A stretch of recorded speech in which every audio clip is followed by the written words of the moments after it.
نحمده ونصلي ونسلم على رسوله الكريم اما بعد فاعوذ بالله من الشیطان الرجیم بسم اللہ الرحمن الرحیم۔ السلام علیکم بھائیو، کیسے آپ سبھی لوگ؟ امید کرتا ہوں اچھے ہوں گے اور اللہ سے دعا کرتا ہوں آپ اچھے ہی رہیں۔ جیسا کہ آپ سبھی کو پتا ہے، ہمارا درس چل رہا ہے سعید الحق جو شرح جا الحق کی، اس کو لکھنے والے علامہ مولانا مفتی سعید اللہ خان قادری صاحب ہیں، اور اس کے اندر الحمدللہ ہمارے باب چل رہا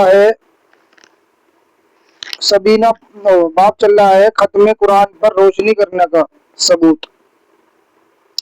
تو اس کے اندر الحمدللہ ہماری پچھلی ویڈیو میں دلائل مکمل ہوئے، جس نے دلائل جاننے ہو وہ ہماری پچھلی ویڈیو دیکھ سکتا ہے۔ آئیے آج شروع کرتے ہیں اعتراض کے جواب میں، تھوڑی سی دعا کریں۔ بسم اللہ الرحمن الرحیم۔ رب یسر ولا تعسر وتمم بالخیر وبک نستعین یا فتاح یا فتاح یا فتاح رب اشرح لی صدری ویسر لی امری واحلل عقدۃ من لسانی یفقہوا قولی رب زدنی علما نافعا رب زدنی علما نافعا رب زدنی علما نافعا۔ بسم اللہ الرحمن الرحیم۔ دوسری فصل، اس مسئلے پہ اعتراض و جوابات۔ غیر مقلد بھائیوں کے جس قدر اعتراض اب تک ہم نے سنے ہیں وہ نہایت دینداری سے مع جوابات عرض کرتے ہیں۔ رب تعالیٰ قبول فرمائے، آمین۔ اعتراض نمبر 1، مسجدوں میں چراغا کرنا فضول خرچی کہنا غلط ہے۔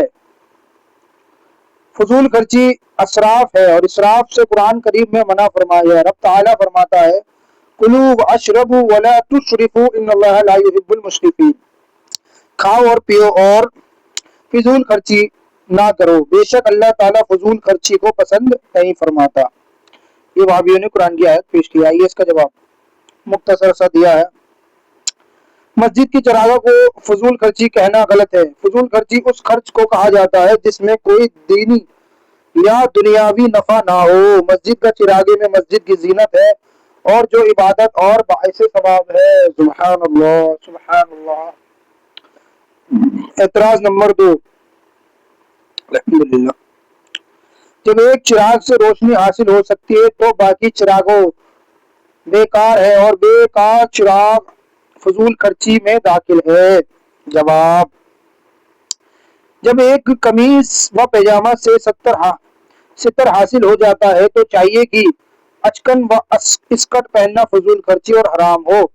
جب 6 آنا غذا کے کھاڑی سے ستر چھپ جاتا ہے تو چاہیے کہ دوروں پہ گزر کے مکمل لٹھا چکن وائل پہنا حرام ہو۔ مطلب یہ فرما رہے ہیں کہ جب ایک ہی جوڑے میں انسان کا سطر چھپ رہا ہے تو انسان کو 2-3 جوڑے کیوں بنانے؟ جب گھر میں 2 آنا کے چراغ سے روشنی حاصل ہو سکتی ہے تو وہاں 100 روپیہ خرچ کر کے بخیل کی فٹنگ کرانا اور کیش کی روشنی کرانا اسراف و حرام ہونا چاہیے۔ جب تھرڈ کلاس سے بھی راستہ طے ہو جاتا ہے تو انٹر بلکہ سیکنڈ فرسٹ میں روپیہ خرچ کرنا حرام ہونا چاہیے۔ سبحان اللہ سبحان اللہ۔ جب سلیپر میں بھی بندہ اپنے گھر پہنچ سکتا ہے تو فرسٹ اے سی کرانے کی ضرورت کیا ہے؟ یہ بھی فضول خرچی ہے۔ جب جناب ایک دیے سے 100 روشنی حاصل ہوتی ہے اور زیادہ چراغوں سے مسجد کی زینت و رونق، مسجد کی روشنی بھی عبادت ہے اور وہاں کی زینت بھی عبادت۔ سبحان اللہ۔ اعتراض نمبر 3، اگر مسجد میں چراغا کرنا اچھی چیز ہے تو خود نبی کریم صلی اللہ علیہ وسلم نے اپنے زمانے شریف میں مسجد نبوی شریف میں چراغوں کو نہیں کیا؟ کیا تم حضور صلی اللہ علیہ وسلم سے افضل ہو یا دین کے زیادہ ہمدرد ہو؟ جو کام حضور نے نہ کرا صلی اللہ علیہ وسلم تمہیں کرنے کا کیا حق ہے؟ اللہ اکبر۔ جواب، اگر واسکٹ اچکن اعلیٰ درجے کی معلمین پہننا اچھا کام ہے تو حضور صلی اللہ علیہ وسلم نے کیوں نہ استعمال فرمائے؟ جو کام حضور علیہ السلام نے نہ کیا ہوئے اے وہابیوں کیوں کرتے ہو؟ تم اپنے گھر میں بخیلی فٹنگ کیوں کرتے ہو؟ تم اپنے گھر میں بخلی گیس کیوں جلاتے ہو؟ جناب حضور صلی اللہ علیہ وسلم کے زمانے میں لوگوں کے گھر بھی سارے معمولی تھے. جہاں دو کا زمانہ تھا اس طرف جہادوں کا زمانہ تھا، اس طرف توجہ فرمانے کا موقع ہی نہ تھا. جب صحابہ کرام کے زمانے میں لوگوں نے اپنے گھر اچھے بنائے تو فقہا کے صحابہ نے سوچا کہ دین تو دنیا سے اعلیٰ ہے اور اللہ کا گھر یعنی مسجد نبوی شریف ہمارے گھروں سے افضل ہے. جب ہمارے گھر شاندار ہیں تو اللہ کا گھر بہت شاندار ہونا چاہیے. یہ سوچ کر حضرت عثمان رضی اللہ تعالی عنہ نے مسجد نبوی شریف بہت اعلی شان بنائی اور وہاں بہت زیب و زینت کی. حضور فرماتے ہیں علیکم بسنتی و سنت الخلفاء الراشدین، تم میری اور میری خلفاء راشدین کی سنت مضبوطی سے پکڑو. تخریج الحدیث سنن ابن ماجہ جامع ترمذی. جیسے حضور کی سنت قابل عمل ہے ایسے ہی حضور کے صحابہ اکرام کی سنت لائق عمل. حضور کے صحابہ نے مسجد نبوی شریف میں چراغاں کیا، بلکہ خود حضور انور صلی اللہ علیہ وسلم نے بیت المقدس کی مسجد میں چراغاں کرنے کے لیے تیل بھیجنے کا حکم دیا. سبحان اللہ. اعتراض نمبر 4. ابو داؤد شریف نے حضرت ابن عباس رضی اللہ عنہ سے روایت کی کہ رسول اللہ صلی اللہ علیہ وسلم نے کہ مجھے مسجد سجانے کا حکم نہیں دیا گیا. فرماتے ہیں کہ کون فرماتے ہیں؟ حضرت ابن عباس کی رسول اللہ صلی اللہ علیہ وسلم نے مجھے مسجد سجانے کا حکم نہیں دیا گیا. حضرت ابن عباس رضی اللہ تعالیٰ عنہ نے فرمایا کہ تم یہود و نصارہ کی طرح آراستہ کرو گے.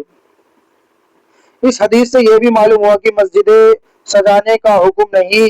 یہ بھی پتہ لگا کہ عبادات خانے سجانا یہود و نصارہ کی سنت ہے نہ کہ مسلمانوں کا طریقہ، اور ظاہر ہے کہ مسجد میں چراغاں کرنا بھی سجاوٹ سے ہی ہے، لہذا یہ بھی منع ہے. آئیے جواب جانتے ہیں.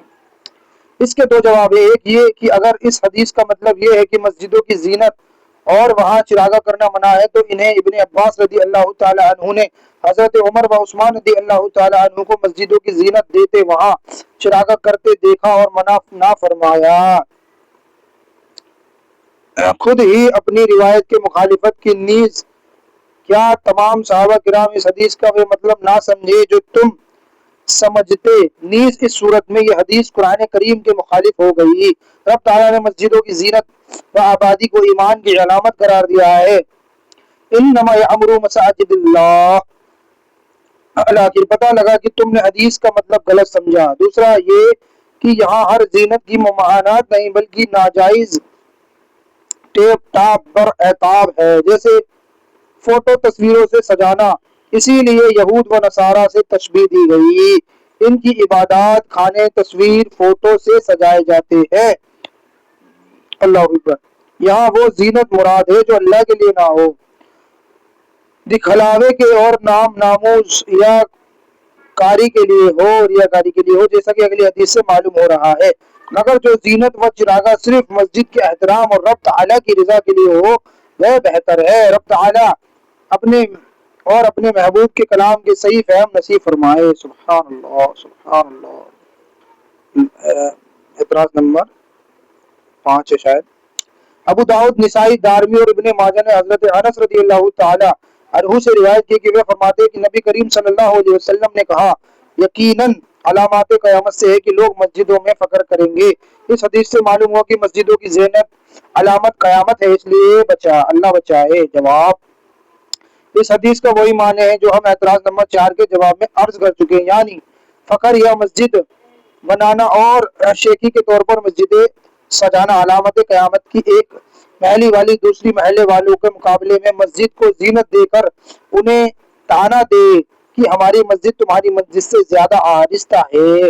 جناب، فخر و ریا کے لیے نماز پڑھنا ممنوع ہے تو اس سے لازم یہ نہیں آتا کہ اخلاص کی نماز بھی منع ہو جاوے. سبحان اللہ. یہ حدیث کے معنی یہ ہے کہ قریب قیامت لوگ مسجدوں میں جا کر